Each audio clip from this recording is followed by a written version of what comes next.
আজ মাছে ভাতে বাঙালির চ্যানেলে দেখাবো চিকেন ম্যাগি বল।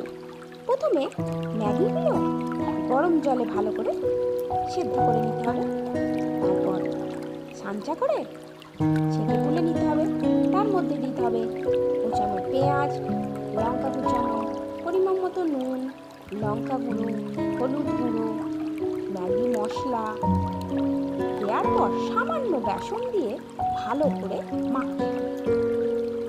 মাখা হয়ে গেলে তারপর হাতে সামান্য সর্ষের তেল দিতে হবে।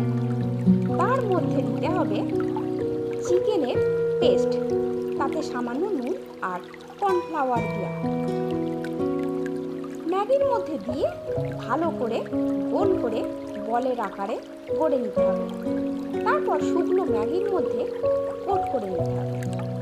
তারপর কড়াইয়ে সাদা বা সর্ষের তেল দিয়ে অল্প আঁচে ধীরে সুস্থে ভেজে নিলেই হয়ে যাবে।